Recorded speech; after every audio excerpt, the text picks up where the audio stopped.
Aggressive marketing techniques and the popularization of gifting, recreational ancestry tests has led more consumers than ever to the world of personal genetic testing. Yet, the recent arrest of the Golden State Killer suspect has heightened concerns about privacy and ethics because of the way law enforcement used a third-party DNA interpretation company to identify close relatives and hone in on a likely culprit. The company, GEDmatch, is well known among genetic genealogy enthusiasts. When consumers want to learn more about their relatives than previously revealed by commercial testing companies such as Ancestry DNA or 23andMe, they can seek out third-party companies like this one for further interpretation of their DNA results. Genetic genealogy companies mostly stick to ancestry information, but the raw DNA data they provide contains much more. Shuttershock.com, but in addition to clues about where your ancestors were from, DNA holds information about your own medical risks. Here, at the intersection of recreational genetic genealogy and personal health information, is where direct-to-consumer companies are generating some unintended spillover effects that can have personal consequences consumers may not be prepared for.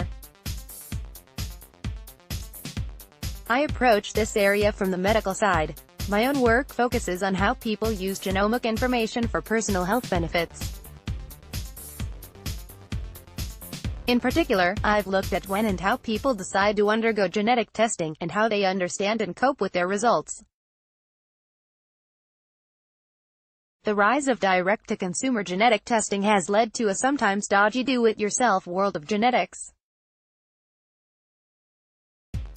It may provide access to personal genetic information for the masses, but in many cases, individuals aren't fully aware of all they may find out, or how their data may be used.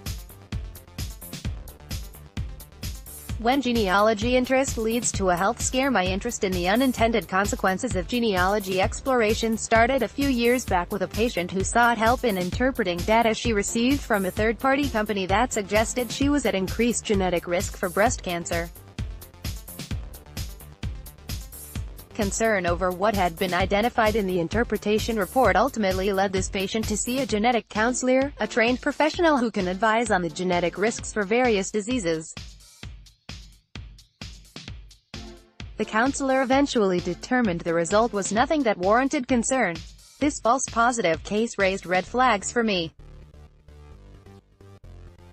I interviewed this patient to learn more about why she'd used this company, that I had never heard about previously, to learn about her breast cancer risk. It turned out she'd stumbled into the area of genetic testing for health risks due to an interest in genealogy. While watching Henry Louis Gates' PBS show, Finding Your Roots, she saw an ad for one of the commercial direct-to-consumer companies that offered ancestry testing. Once the patient learned her ancestry results, she also realized that an entire world had opened up in terms of other possible nuggets of information she could discover from her raw DNA data. So she purchased access to a third-party health app to interpret her raw DNA. It was these results, provided without consultation with a medical professional, which then led her to clinic.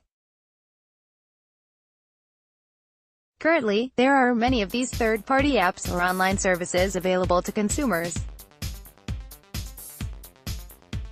They're not regulated by the Food and Drug Administration since, as argued by the companies behind them, they just serve as a bridge to the literature, and only provide access to the scientific evidence base. Wild west of raw DNA uploads, consumers can build chromosome maps of inheritance by uploading family members' raw DNA to third-party apps. Ms. Sherry, CC by NCND. My colleagues and I surveyed customers of these third-party companies to learn more about their motives for exploring the raw DNA data they'd received from commercial testing companies. Approximately two-thirds of consumers we surveyed were highly motivated to explore raw DNA for ancestral details. 40% were interested in both ancestry and health information. 62% of our respondents used GEDmatch, highlighting the extent to which DNA data that are heavily protected by companies such as Ancestry, DNA, and 23andMe are unguarded by consumers themselves. Many choose to freely upload that data in hopes of finding other relatives. Notably, almost 3/4 of consumers reported using more than one third-party company to interpret their DNA. Some might argue these tools provide a beneficial service for consumers, particularly when it comes to learning more about their health risks. In cases where genetic risks are determined via clinically validated tests, it can be empowering. Angelina Jolie is the perfect example. Yet, the validity of genetic tests that consumers have direct access to remains questionable. In fact, a recent article by scientists at one of the clinical testing labs that medical providers rely on reported that approximately 40% of results reported from raw DNA interpretation were incorrect. Thus, 4 out of 10 people are told they have a greater risk for a disease, when they do not. That's an exceedingly high number of individuals to stress out with a false positive result. My ongoing work has found that worry is the primary driver for patients to seek out medical assistance in raw DNA interpretation. As such, this false positive rate has a notable downstream burden on the healthcare system. Genetic counselors have professional training in interpreting DNA test results and advising patients. GeneDeedle/Shuttershock.com. Social media sites like Reddit are filled with examples of consumers who are confused about how to interpret the reports generated from some of these third-party companies, which vary greatly in clarity and quality.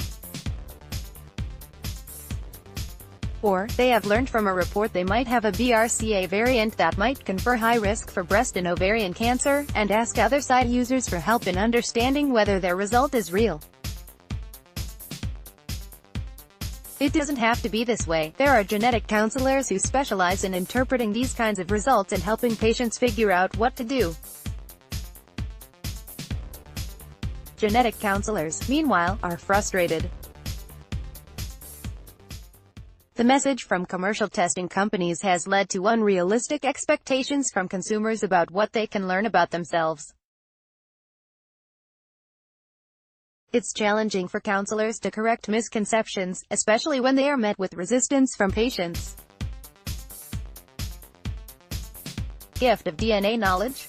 2017 was the year commercial direct-to-consumer testing exploded. 2018 may be the year users rethink the value of this gift, or at least how to use it.